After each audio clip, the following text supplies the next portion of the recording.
Apocalisse zombie.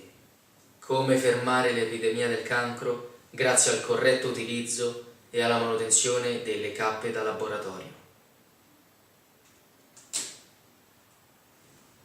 Mi sono medesimato troppo, eh? Sono Fabrizio Cirillo, non volevo essere così aggressive, però in realtà sì, anche un pochino.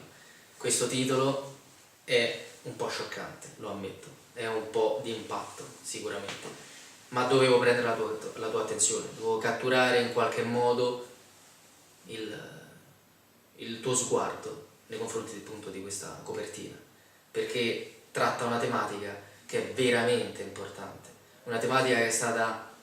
da sempre, perché è l'unico libro, penso, al mondo, in quanto non ne ho trovati altri,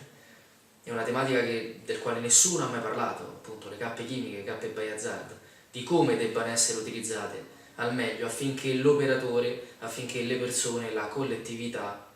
siano realmente protetti. Ti basti immaginare che le cappe sono ovunque, spesso e volentieri mi scontro con questa difficoltà quando spiego che lavoro faccio, che cosa faccio, di che cosa mi occupo, perché sono uno specialista in cappe chimiche e cappe by hazard. Prima di tutto perché mi trovo a dover spiegare che non si tratta di cappe da cucina, questa è la primissima domanda che mi viene posta, che mi chiedono subito di cambiare magari i carboni attivi della propria cappa della cucina. Spiego che non è quello e spiego in realtà che le cappe sono ovunque, come dicevo prima, si tratta di trovarle anche nella farmacia sotto casa dove vengono preparate le capsuline, le pillolette, sono nell'ambito farmaceutico, assolutamente, sono nell'ambito della ricerca, è pieno di cappe nell'ambito della ricerca, nelle università, facoltà di chimica, facoltà di farmacia, ma anche in facoltà come letteratura, lì dove ci sono dei manoscritti che devono essere manutenuti e tenuti in un certo modo. Le cappe sono praticamente ovunque,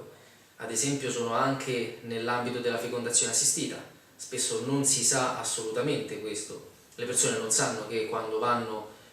in un laboratorio per donare il proprio seme e mettere al mondo una vita, questo avviene all'interno di una cappa, in questo caso a flusso laminare orizzontale, e se queste cappe non vengono mantenute o non vengono utilizzate nel modo corretto dagli operatori, possono realmente inficiare su quello che è il risultato.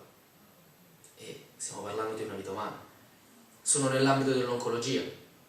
è pieno di cappe nell'ambito oncologico, quindi della diagnostica di quello che può essere un tumore, o per la parte di preparati antiblastici per quelle che sono le persone che hanno già un tumore,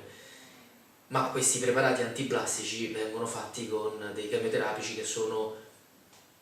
con dei composti che sono cancerogeni, con delle sostanze che sono cancerogene per quello che è l'operatore.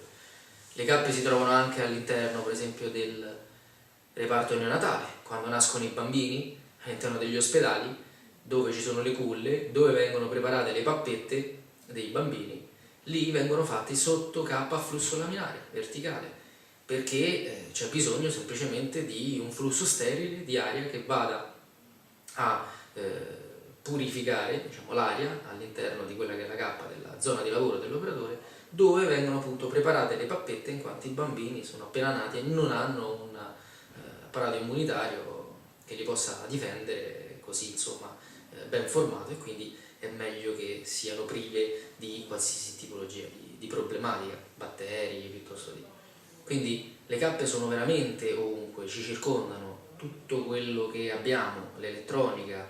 dall'informatica, le cose fisiche, le cose che mangiamo, tutto viene testato o viene provato o viene realizzato o viene creato sotto una cappa, che possa essere poi chimica o una cappa biologica. Quindi sono molto più vicine di quello che pensi, molto più vicine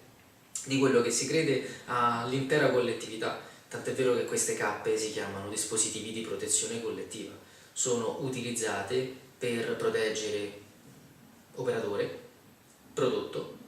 e anche l'ambiente. Quindi l'ambiente, intendiamo l'aria che tu respiri, che io respiro, che i miei figli respirano, che i tuoi figli respirano.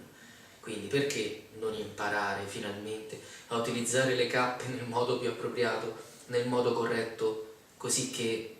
il lavoro venga salvaguardato, qualsiasi esso sia,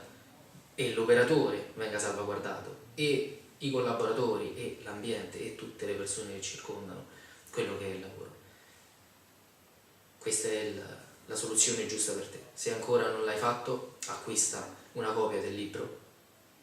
o comunque sia accedi al portale delle cappe chimiche by Hazard, kizard.it, per avere tantissime informazioni. Ciao!